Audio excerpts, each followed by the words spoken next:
for being here. Absolutely. Season 2 of Women of Tomorrow. Right? I'm so grateful because it just keeps getting better. And I'm grateful that you decided to be a part of, what we're doing here. Women of Tomorrow, if just to tell everyone. Watch it all day, yes. Okay, yeah. I carved this out because I wanted to highlight women who are positioning themselves for longevity. I think that's just so important, not just thinking about today, but thinking about your future, your legacy and all that stuff, and as well as women that are making impact for tomorrow. So when I learned about you, I didn't think for a second, it didn't take me but a second to know that I wanted you to be here. So thank you. I appreciate it. Okay, if you could say in one sentence or two, who you are, what you do, what's your professional title? One sentence or two. My name is Murph, 12-year Army veteran, entrepreneur. I am the owner and CEO of the brand Alani Taylor, which is named after my daughter. I think that was 2 sentences right there. I did good. Yeah, I did good. You did. Have you done this before? Probably like 50 times. Not too many. Yeah. Yeah. So you're a professional. You're professional. Oh, that's awesome. Okay, Army vet. Yes, I was in the Army for 12 years. 12 years. And what was that? What was that? It had its goods and its bads. 12 years, 5 deployments, a bunch of injuries, permanent injuries that I got to live with every day. But the impact that it made on my life, I would probably say was very valuable because it allowed me to become someone different from my past, you know what I'm saying? And it also allowed me to be who I am as a business person today and how I kind of structure my business, the way that I handle people and deal with people and everything. They get the best of me because of the military, and they don't really get to see the worst side. Yeah, because you got to keep those Army values together. So. Keep the Army value. What are the Army values? Man, you about to make me repeat it. I can't say I know all of them in order. Not all of them, but just I guess the ones that stick with you that you really consider valuable in your life today. Well, easy, loyalty all day. Okay. And that is one of the 7 Army values, loyalty, dedication, those things. I don't think you can really do anything in life without loyalty with the people that you have around you and things like that. So my whole team know that that's what I live off of. Integrity, all those things, yeah. That's amazing. Yeah. Coming from the Army, and then what was the transition into design? Was it have you always been a creative? No? No. To give the background about me, I grew up playing basketball. Okay. I was set to go to college and then the WNBA. I was one of the #1 players in the Bronx. I grew up in the Bronx. You grew up in the Bronx, and I got injured my senior year. Went into a coma. I won't necessarily say it was a coma, but either way, I was playing basketball, and I went up, and this girl took my legs from under me, and I fell on my head. And so that caused a lot of brain damage. It caused a lot of long-term and short-term memory loss. So when I woke up, and I don't know when that was, that's why I only use the word coma. I know it wasn't that day. Yeah. But when I woke up, I was 19 and I woke up with a 16-year-old mindset. So I can only remember from 16 forward. And so I had to learn a lot things all over again. I lost a lot of my memory, which was a gift and a curse coming from my background of molestation and rape and all those things. Some of that was deleted from my mind. And I think that kind of helped save my life at the same time. Because at 7, going through that, I tried to commit suicide. So once that was... At 7? Mm-hmm. Yeah, wow. I went through a lot of shit, if I could say that. Yep, growing up. Because I was going to say, what was the dynamic growing up? I grew up in hell. Yeah, that's probably the best way I could describe my childhood. Because I grew up in the 80s. I'm about to be 40 years old this year. So I grew up in, where the drug pandemic was live and in effect. you know, and my mom was a part of that and was affected by it. My dad went to jail when I was probably 2 months old, I believe, for murder. And so my grandmother and my uncle were the ones who raised me. And my grandmother had 7 kids. 6 of them was on drugs. The youngest, which was my uncle, was the drug dealer. My family didn't grow up as a family. So there was a lot of anger, bitterness, a lot of traumas that went through my family that also affected me and my cousin's generation as well. So just all of the crazy things that I saw growing up with within my family of them fighting each other like they was on the street. You would never know that my family was a family. I think it was like the survival of the fittest with them. And just the traumas from my mom. And because my mom went through trauma, she didn't know how to protect me from them. Yeah. So I went through them because her mom went through those and she didn't get protected. So it was a long time for the curse that was over us. But for me, I had to make that decision to be the curse breaker and not be that way with my daughter. You know, so is that why you went to the Army? No, I went to the Army because I was angry. I was upset that my career had been taken away from me. Okay. I was going to I got a scholarship to Duke University coming from the streets and getting that opportunity, you know. And when that happened to me, I was angry because when I ended up going to a community college and wanting to play basketball because mentally I knew I played basketball and that it was a part of my life. So when I went to community college, I joined the basketball team and I sucked. Like I barely knew how to even dribble the ball anymore. And that's when I realized like my career is over. Yeah. And so I was angry. My brother was in the Air Force at the time. And so I saw from where we came from and what it did for him, the change in him. And so I was like, yo, if you're still in the Air Force by the time a year from now, then I'm a join. And I try to keep my word with everything. And so a year later, he was still there. And I was like, all right, dope, I'm a join the military. And not knowing the difference between the branches, I didn't know that there was Marines, Army, Air Force, Navy. And so in school one day, I see a recruiter.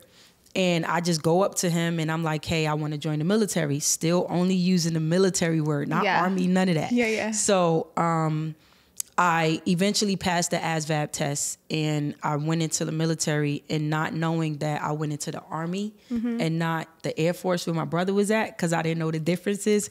And so I called my brother and he's like, no, you're going to the Army. And I was like, holy fuck. Like, wait, I thought this was all one thing, one team, one fight. And so I went into the Army and I actually loved it at the time because I was athletic still, in great shape. And in the military back then, 2003, that's all they really cared about. Can you go to war? Can you fight?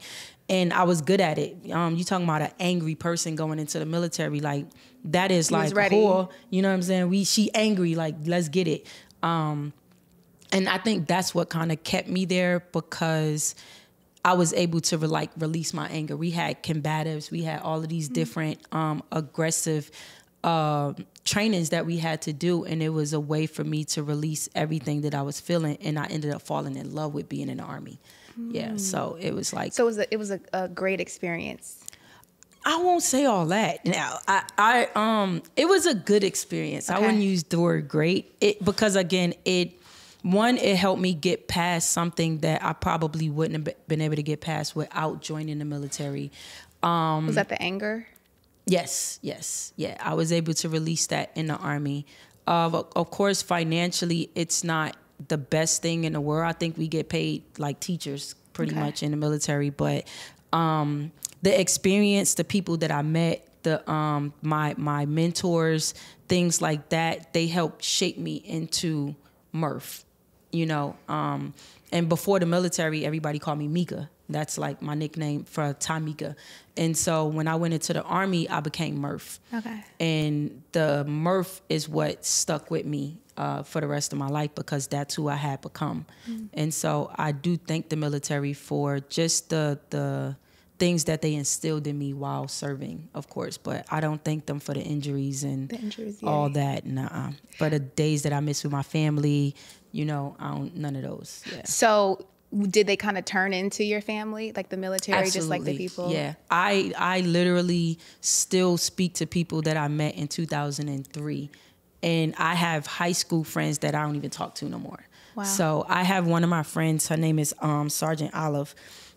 We just went into signing a whole contract together with a building because I have my company, The Lab, which is manufacturing and retail, and nice. she has a security company, and we just signed a building together for her to do her thing and for me to continue doing what I was doing. And that's a military person, you know. So it's called The Lab? Yes, The Lab. Yeah. And so it is clothing manufacturing. Yes. So in The Lab, we do clothing manufacturing. So we produce clothing for other designers, for big departments and things like that. Like we've worked with BET, Netflix, Disney, all those people with producing things for them as well. Nice. AT&T, I can't forget AT&T.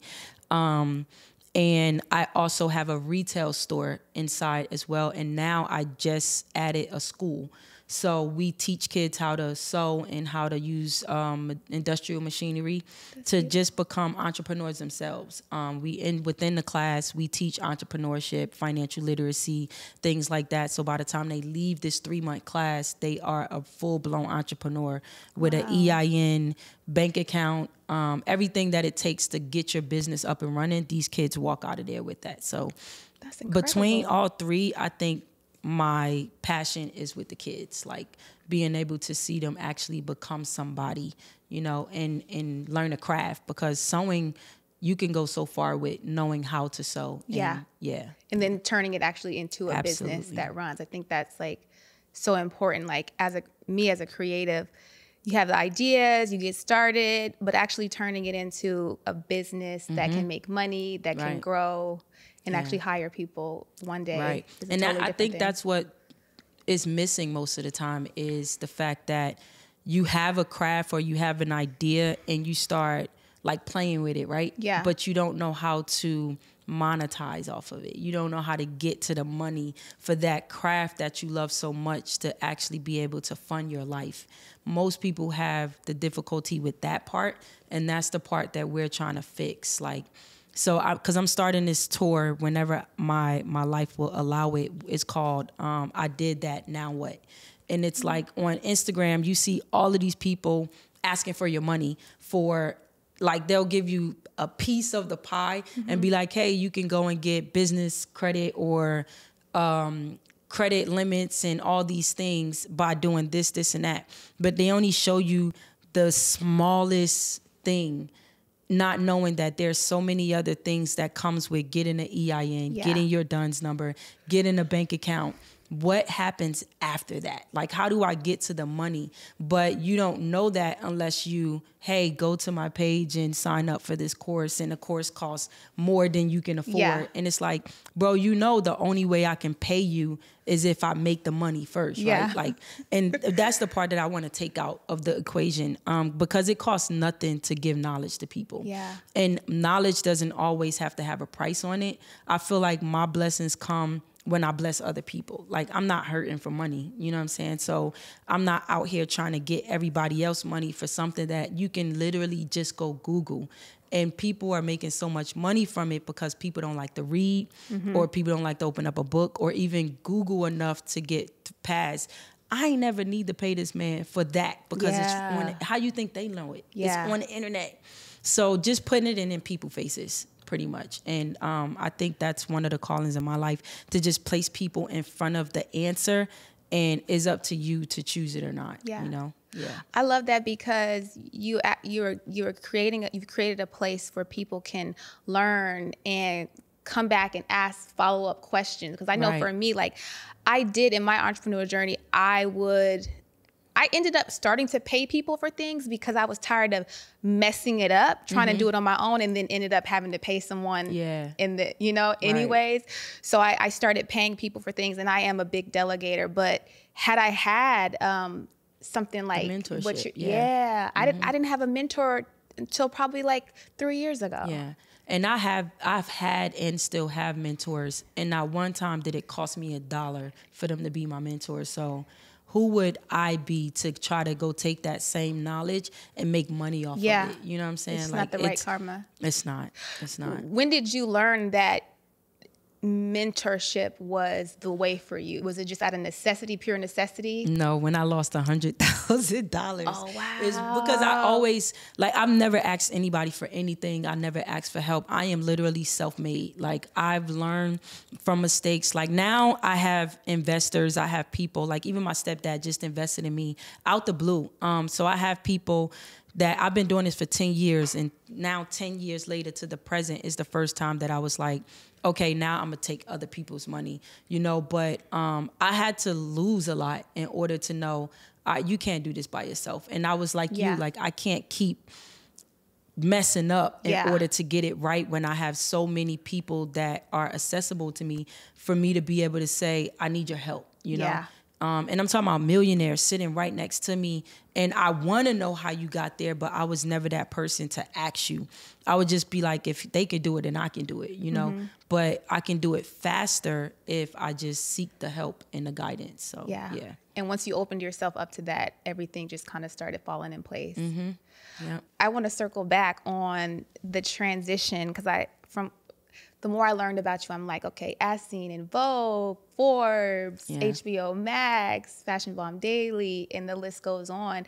The work that Alani Taylor has been seen in places that designers work their whole lives to do. And so I'm getting from you that it's an energetic thing that has taken you this far, but I'm sure it's also like certain values and keys that have taken you there. What are some of those? The only thing I can really think of is just treating people how you would want to be treated. Like, I care about my reputation a lot. I am not the person I don't like rejection. I don't like people to tell me no. So I've always been the outcast growing up. And I'm probably still one of the outcasts in the industry because I don't look to sit at other people's tables. Like, I create my own. Okay. If you tell me no, then I'm going to go do exactly what you said no to me for. So just how I treat people, honestly. I'm not a money-hungry person. And I think people really see from me that I really genuinely help people because that's what I'm supposed to do. Yeah. Like, my calling is to be a guider and to be a guider, a leader, and a protector for other people. And so I don't put a price on that because, again, it's my calling. So it's not something that I'm supposed to make money off of. So the way that I am with people, I try to see everybody win. And a lot of that comes for free for a lot of people. So that played a major part in people just saying, like, no, she's really a dope person. Like, nothing that I do has a hidden agenda behind it. If I say I'm gonna help you, I'm really dead ass gonna help you because I want to see you win, not because I want something from it. The only thing that I really request from people is to be a part of your story. Like, that is it. That's what I live by. I can help you make $10,000, and I'm not looking for you to give me $10 out of it. I just want to be able to hear, you know, Murph, if it wasn't for Murph, I wouldn't have been able to do this and do that. And so I think, like you said, I love good karma. And so my good karma is what gets me in certain rooms, in certain situations, certain opportunities, you know. Yeah, that's really the only answer because I'm not doing nothing special. I'm just being me. Like, I just wake up and be me. But it is special because how many people don't even have those certain values, you know? You're right. Yeah, it is special, and that's okay. It's okay to be special. Yeah. Well, I know I'm special, but I'm not doing nothing special. Right, you're not doing anything that everyone else couldn't do. Yeah, is what you're saying. Yeah. And I get that, especially in this world, like the crazy world that we're living in. To see someone who just has a genuine heart, like, we're like dinosaurs right now. So people really like eye you, like, what you want? Like, you doing that? No, I just want to see you win for real.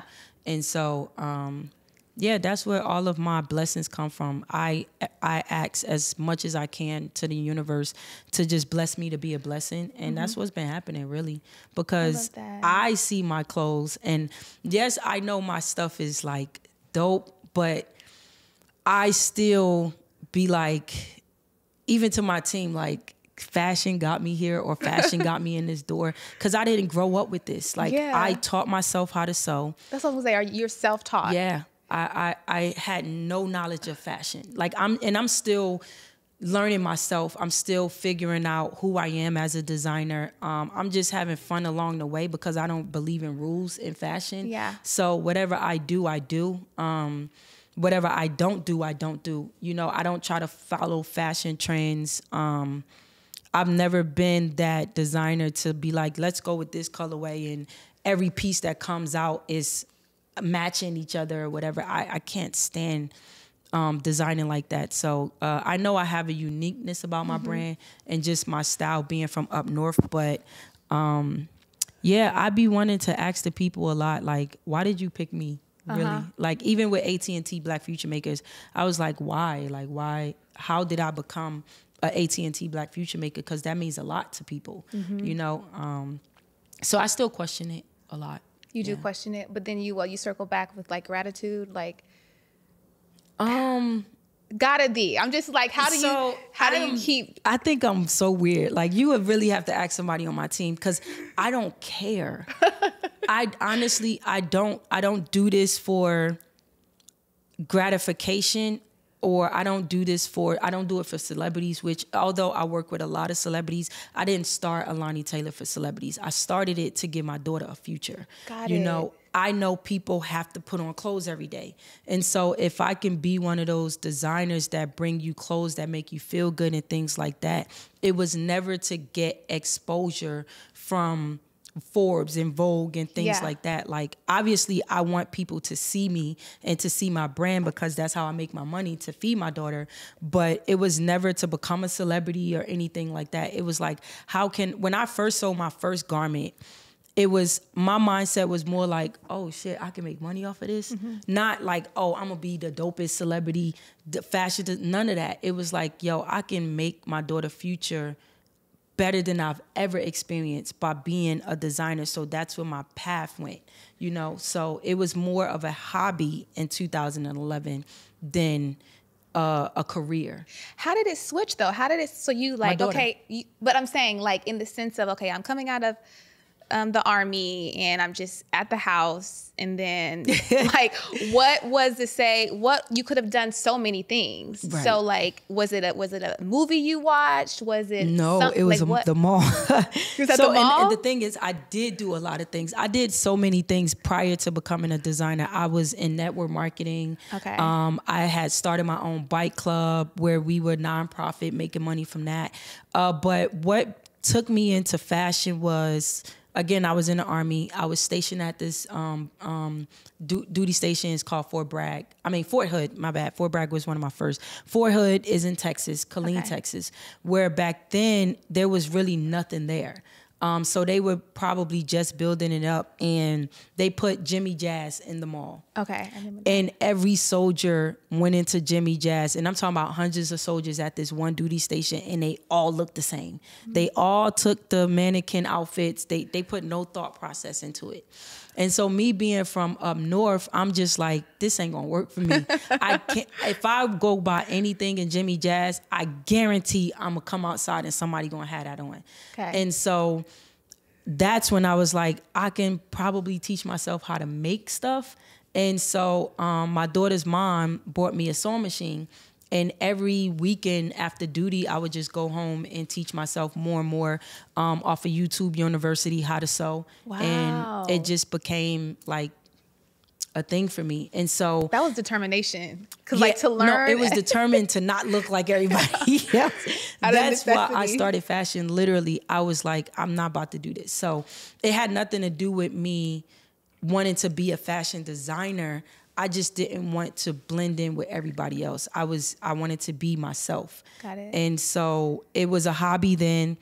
I would start wearing my clothes, even on deployments. Like, I had her send my sewing machine to Kuwait I was making my own sweatsuits because I didn't want to buy the sweatsuits out of the PX because it had Army on it. So there was nothing unique about it. And I'm telling you, I've always been a rebel and an outcast. Like, I don't want to look like you. How are you a rebel in the Army? Right. Like So, and we already got to look the same in uniform. I'm not about to look like you when I can take this off. Right.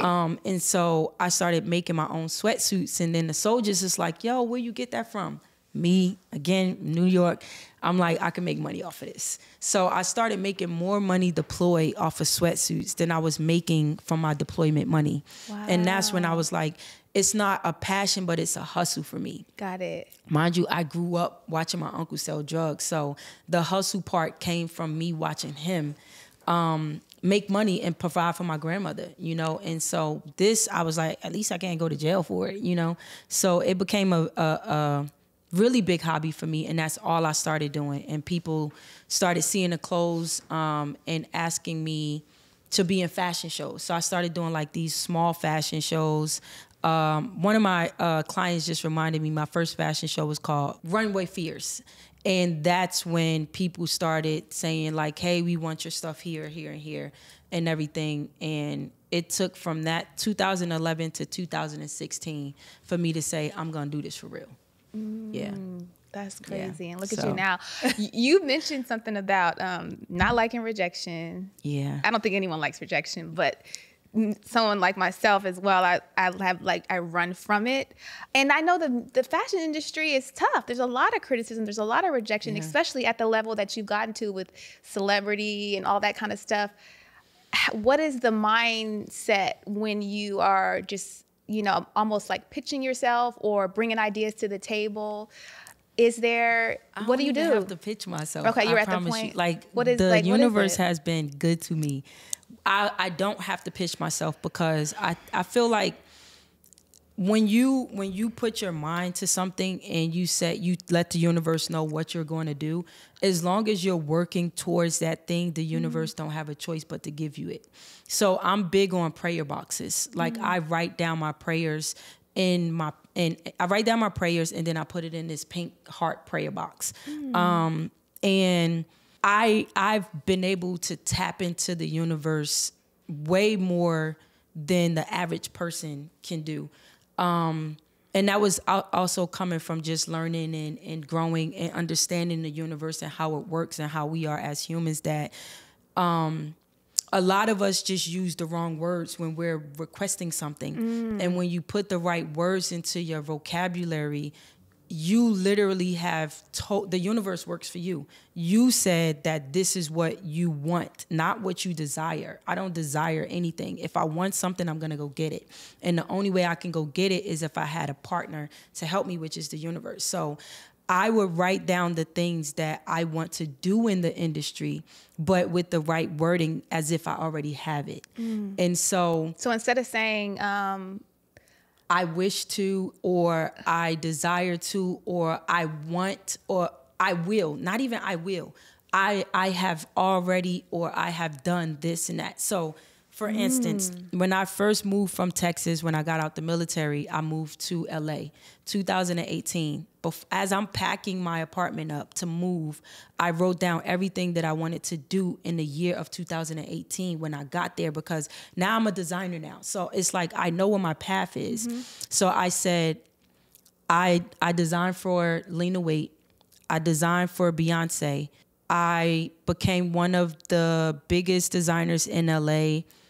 I made $100,000 or something like that. I think I said I cleared my debt and everything in the year 2018. And my assistant, I read it to her the other day. In 2018, I designed for Beyoncé for Lion King. I designed for Lena Waithe on multiple occasions. Obviously, that comes with money, so I did meet my financial goals. I went to LA with $3,000 and still had to find an apartment and things like that. And so I had just learned how to talk to the universe, and not even talk, but instruct the universe on what I was looking for. And so every year, at the end of the year, I go back into that prayer box and see what I've done. And so when I read those, I write down new ones. And so 2018, now it's 2019, I said that I would design for Beyonce again. I would get a call from Zarina. I would do this, this, and that. And to 2020, I did Beyonce, Black is King. I designed for a bunch of other people. I don't know if I had too many people because Beyonce was my pinnacle. I said if I design for Beyonce as a designer, everything else is fun to me. Yeah. And so starting the brand Alani Taylor in 2016, moving to LA in 2018 and getting to design for Beyonce that same year. After that, there was nothing else that I wanted to accomplish that was that big. And so everything else was like, whatever happens, happens. You know, I'm going to do this because I have a website. I got to keep my merchandise up to par. I got to make sure that I'm continuing to design, to stay relevant or whatever. And everything else is fun to me. So I think from 2018, I just been doing what I want. Honestly, like, because what else am I going to do? Because you're creating this. You're creating it, co-creating with the universe. Yeah. Yep. So it's just me and the universe, man. When it comes to this fashion thing, I don't look for other people to make things happen for me. I literally just tell the universe what I want. And that even comes down to the people in my life. I tell the universe, remove those who don't belong and replace them with those that do. And so many people have been removed from my life to give me the team that I have right now, which I couldn't ask for anything. I probably need 2 more people to fill up some slots. Okay. But the people that I do have, like my assistant, is one of the dopest assistants that I've ever had, and I've had 7 assistants prior to coming to Atlanta. My team is just really dope. They're supportive. They know the brain injuries that I have, and they make sure I don't drop the ball. So just asking for what you want or demanding what you want, and just watching it happen. You know, I have 2 questions off that. Like, one is like, well, I'll start with this one. When it comes, a lot of people are going to see this and want to figure out how to, you know, I'm just going to write this down and then tomorrow I'm about to just be, you know, killing it. But is there a daily routine, ritual, or just mindset that you get yourself into to actually believe what you're writing or to like embody it? Because I feel like it's simple, but it's not just like second nature for people to write down and then manifest immediately. Like, and it wasn't for me either. I suffer from depression. I have anxiety. I go through life. Like, I'm able to speak about my experience, but none of it comes easy. This is not something that I'm going to try to make people think that this is all you have to do is write this down. You don't. Yeah. You have to change your mindset. And that's why it's hard for us, where you can say it's easier said than done, because your mind can be your worst enemy, but it can also be your best friend if you start transitioning that. Mm-hmm. What helped me was listening to meditation music at night, because that's when your subconscious takes over. And if you can transform your subconscious from what you see every day when you open up your eyes, and you start focusing on that more than what you see in reality, then that helps you transition to be able to say every day, like, whatever I touch is going to turn to gold. You know, I speak that to myself all day long, whether somebody else help me or not, I'm going to get it done. You know what I'm saying? And that's why I don't give advice to people, because my advice is dead to a person who don't believe it within themselves. And so the only thing that I can really tell a person is you have to train your mind. You have to reprogram your mind from the things that we see every day. That's why some people log off from social media, because it affects you so much that you can go to sleep. A movie can make you have nightmares. An argument can stop you from sleeping. So you just got to protect your mind, and because your mind controls everything else. Our mind is what tells us if we get a cut to heal itself. You know, so if your body can heal itself without you paying attention to it, imagine what you can do if you really tap into the fact that my mind controls everything. The only reason why I'm getting what I want from the universe is because I'm telling it to do it, and I believe it in my mind. Like, I know that shit is gonna happen. Like, I know that I'm gonna do this and I'm gonna do that. But if I say, it's like praying and saying amen and getting up and still having worry. That's the mustard seed that people be talking about. Like when you get up and you still have that doubt, you just fuck that mustard seed up. So you got to really understand who you are, what you're capable of doing, and your value. When you know, like, yo, it's nothing that I cannot do, you could do it, literally. Yeah. So it's no rituals. It's just, what is your mind saying to you? You know what I'm saying? And even for me, like right now, I have been battling depression a lot, even last year. And I see that the world has been really testing me. Like it's really been trying to shift me back to living in reality instead of living in my subconscious. Because What do you reality, mean by that? What do you mean by that? living in reality, like us, like today, like I said, an argument can make you not go to sleep at night. Watching a movie can make you have a nightmare. That's like us living in reality, doing our day-to-day things, looking on social media, watching people get killed, watching people go hungry, watching all of these young people dying and things like that. That is what our reality looks like. But if you let your reality, which is we're up half of the time of the day, with just our conscience. And like me talking to you, it's our conscience speaking to each other. But before I go to sleep, I have to let my subconscious retake over what I just went through that day. So it's more so speaking to your subconscious and telling your subconscious, all the things negative that I saw today, remove those out of my mind and give me strength to be better when I wake up the next day, things like that. Paying attention to your subconscious and how powerful it is that was when I really realized, like, yo, the universe is real. And I was just telling Diego, I was like, yo, this is how I knew where I can really tap into and that we come from the universe. I had a check from my old school FITM. I don't know where the check came from. It was like a $4,000 check. And I left Atlanta, went to LA with the check, and then I came back with the check. I know I had the check in my hand. I know I packed the check. And by the time I unpacked my clothes, the check was gone. So I'm like, where the heck did this check go? I know that I brung it home. Looked under my bed, looked everywhere. And mind you, this is 4K. So I'm like, I'm not about to, I know it wasn't something I was expecting, but I'm not about to lose it either. Yeah. So before I went to sleep that night, I told my subconscious, I said, I have no idea where this check went. I know that I have it, so I need your help to tell me how to find this check. That's exactly what I said to myself. I went to sleep. I had a dream. The dream, of course, other things transpired in a dream, but in the dream, my aunt was in a bed sick and something, and then she said for me to look on. She said, look under the bed because I think your check is there. And so I looked under the bed, and you know how you have dreams, but multiple different sceneries are happening. This was a part of the part that I remember. And I looked under the bed, and in the dream, I'm like, you can't be serious. That's where the check's been all this time. I wake up in the middle of the night, probably like 4 or 5 in the morning to go to the bathroom. And so I know my subconscious had just showed me. So I was like, there's no way. And I look under my bed. Mind you, my cover is very heavy. I look under my bed and the check is exactly where it was in my dream. That happened. Insane. And then I didn't get to say bye to my grandmother before she died, the one who raised me. And so I know I always needed to just talk to her and just say the word bye to her. So I was going through it, and I just told my subconscious, I need to talk to my grandmother. Like, when I go to sleep, I need you to let me have a conversation with her.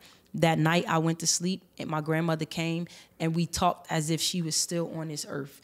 And it gave me such peace when I woke up the next day. And that's when I realized, like, I'm powerful. You know what I'm saying? So that it's our subconscious, yo. That's what rules the way that we are as people. It helps with how you treat other people. Because I feel like if you're a superhero, you treat people different. Like, because you're going to walk around like, you can't fuck with me. Like, you can't do nothing to me. You can't affect me in any way. And if we all realize that we're superheroes, I think we'll treat each other different. Because it's like, you can't really do nothing to me, bro. Like, Yeah. I'm gonna go wipe all that out. Whatever you just said, I'm gonna go wipe that all out tonight. And you know you have that power. That's why yes, you're when you know you have that power, you walk different. You talk to people different. You treat people different. You treat situations different. Your opportunities different. And I think because I know that I am powerful is why all of the accolades that I do have, it doesn't really get to me. It's like, of course I'm gonna do that. You know what I'm saying? Are you a Leo? I'm a Libra. Oh, you're a Libra. Yeah. So am I. Okay. I'm a Libra, Leo, Libra. Ah, Yeah. so all the different phases? Yep. Okay. So Libra, rising, Leo, moon, Libra. Yeah. So what's the main one? The sun? No, your zodiac, because you have your rising and your moon. Your rising is the sun. Okay, the rising is the sun. And then your zodiac is your zodiac. But those three make up who you really are. Okay. They control like your emotions, your thought process, who you are, how you treat people, things like that. This is powerful. Right. That's why I know I'm the shit. I'm a Libra. I love it. Yeah. I'm There's the shit nobody too. better than us, you know? Right. You know what I'm saying? Hey, come on, Gemini. Don't do it. Is it a Gemini over there? Yeah, unfortunately. Yeah. Unfortunately. But It's two of them. Yeah. We love Geminis. Okay. Just a question, because I think we're all dealing with some form of, I guess, uncertainty in life, insecurity, depression. How do you go from superhero to feeling depressed, and how do you bounce back? What do you think the depression comes from? Just like thinking about the past or things that have happened? Yeah, I know my depression comes from that, but my depression it's weird to me because I get depressed at my highest accomplishments. So, and I don't know if they can but they can vouch. Like when I am at my highest, when I've just accomplished something major, I go into depression because my mind, which is why I say you have to tap into your subconscious. And since I've been going through a lot, of course, more success, you're going to have more problems. Yeah. And since I've been going through a lot, like the devil really has been trying to say you're not as superhero as you think you are. Okay. And so and again, that's why I said it's not easy. I do have my moments. I can't really tell you when it comes to depression, how do you get out of it? Because I don't even know where my point is when I'm like, okay, I'm better, or okay, I'm back here. Like I know I'm there because I feel it. Like I have crying spells sometimes when I'm depressed. My mind tells me, even when I've done something great, my mind says you ain't did shit and you ain't nobody. And so I battle with that a lot. And I don't have an answer. Yeah. I really don't. No, that makes sense. That's real. Yeah. That's authentic. Because I think that, like, just even sharing that, I think it's important, because kind of talking with a friend the other day is that a lot of times when we are sad, we isolate ourselves. We feel like it's just us that's Right. going through it, and that makes us feel even worse. It's like we don't reach out, we isolate ourselves.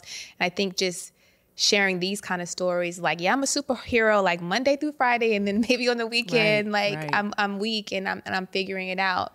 But you can still come back from that. Absolutely. time. And I think that that's the most important part, coming back from it. But I think for me, I'm able to do that because I said my support system. Like, Alexis is the only person who really sees me at my worst.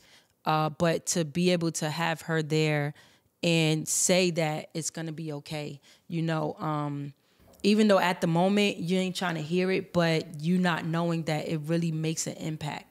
Because while I'm feeling like shit, I don't want you to tell me it's gonna be okay. Like, if I'm that person, just let me go through it. Like, let me go through my emotions. Let me be angry. Let me be this and let me be that. And just naturally, through us as being humans, we want to be that person to say, you're going to be okay. Yeah. Everything's going to be fine. But it's like, you don't know that. Like, you can't promise me that everything's going to be fine. You can't promise me that this is not going to take over me. Sometimes I get to that point where I'm like, I don't want to be here. Like, I don't want to deal with this. Like, I'm doing so many great things in the world. Why is this a part of my life? Like, why is depression a part of a superhero's life? Yeah. But I don't have that answer for anybody. And I don't think anybody can really give you that answer because we're all different. Yeah. It's you have to figure out what helps you. My daughter helps me. So if it wasn't for my daughter, I would not be here. But I know when my daughter's around me, I'm happy. You know, even with having Alexis or my team around, you guys are not making me happy at this moment. And for them, it's like, well, damn, but it's not you. It's you just are not my happiness right then and there. I need to see my daughter, the person that I brought into this world. That is what keeps me from saying, like, I'm out of here. Yeah. You know, so, because I know what it would do to her. So her existence overpowers my depression sometimes, as far as getting to the edge. Like, I go through it, but getting to the edge, I think about her, or I'll have her mom, like, let me keep her for another day or whatever if it's not my day to have her. So we all will have to figure that out differently, because my solution won't be your solution. Absolutely. Yeah. That makes sense. One other thing I wanted to talk about, you mentioned several times, is teams working together. And I'm a big delegator, like I said before, but was there a huge difference between, you know, obviously, have you always felt like you had team players with you, even like from the military? Obviously not with your family, like how you discussed, it wasn't like that. It wasn't really a family, but then you kind of gained a family in the Army. And then you know, as being an entrepreneur, like, how valuable is your team on a day-to-day, like on a personal side and on a business side? Like now or in the past? Now, I wouldn't be where I'm at without my team. Yeah. I cannot do this by myself. There's so many key components that go into not just being a designer, but running a company, running a brand. Like, I don't just have a clothing brand. I have a whole nother company where we are providing a service to people and educating kids and things like that. So many different people play a hand in making sure that these things go well. And so I don't really think anybody could be successful without a team. Like, and if that's I agree. something, then they more superhero than me. And then, like, finding the team, right? Because that's hard. Yeah, because you said you had 7 assistants before. Hard. I had 7 assistants. I had 4 PRs. I had 3 managers. It was definitely hard. So you kind of definitely have to go through that trial and error as you're building your team. Yeah. Until you get to a place where you're like, okay, this fits. Right. Yeah. No new friends now, so we're good with the people we got. Except you said you need 2 more people. 2 more slots to fill. Yeah, but they're minute. They're like graphic designers, stuff like that. Okay. Yeah, to have our own in-house graphic designer.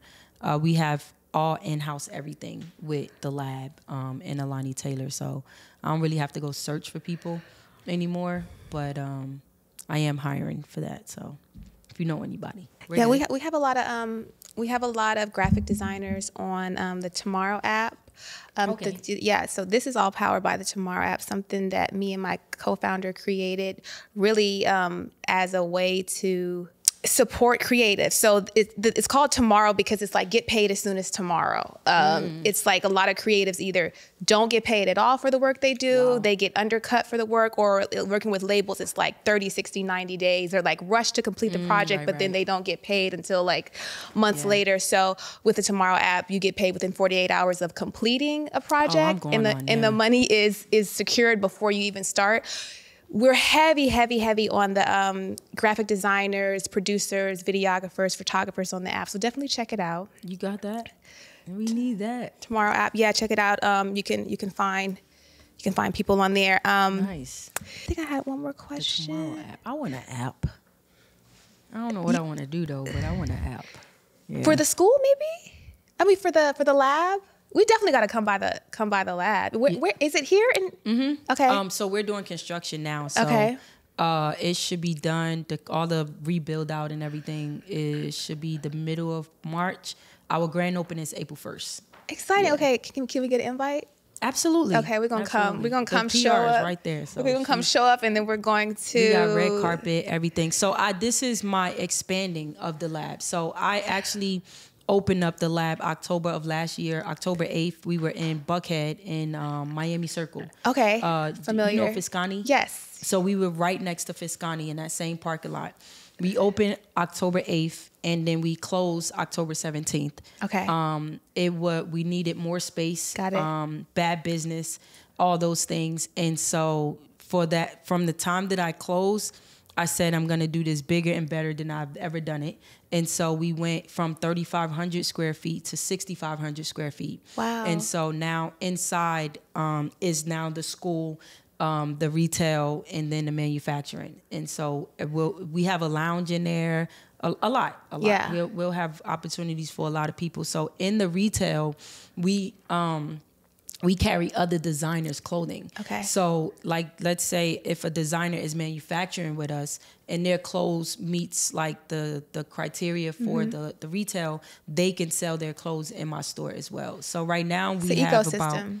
Yes. I love that. Yep. So they can produce there. If they produce there and then sell their clothes there, it's a better deal for them as well. But because my clientele, it also puts them in a position to be able to dress the celebrities that they wouldn't even imagine being able to tap into. So I have designers in there where we've dressed T.I. for his music videos with their clothes, Nelly, everybody. If I have the platform, then you have the platform.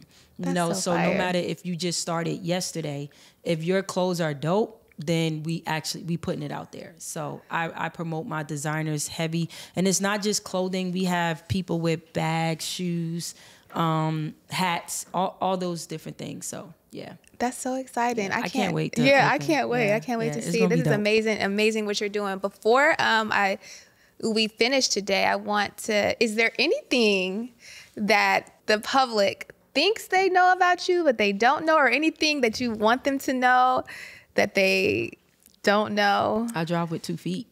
There's no way. I do. I taught myself how to drive by stealing cars when I was a kid, and I didn't know the difference. He laughed. But how? What? How I steal cars or how I drive with 2 feet? Both. You're not okay, wait. Yeah, give it 2 feet because you're just switching it back off and on. No, I keep both of my feet there. No one taught me how to drive, so I have my 1 foot on the gas, 1 foot on the pedal. Sometimes I'll move my foot from the brake or whatever, but it always stays right next to it. But that's how I taught myself how to sew, and drive, but I don't know how to drive any other way. Other than I couldn't never go and drive with how y'all do the 1 foot and switch it. No, both of my feet have to be there. So they don't know that. So when you pulled up today, you had 2 feet down. Absolutely. Yeah.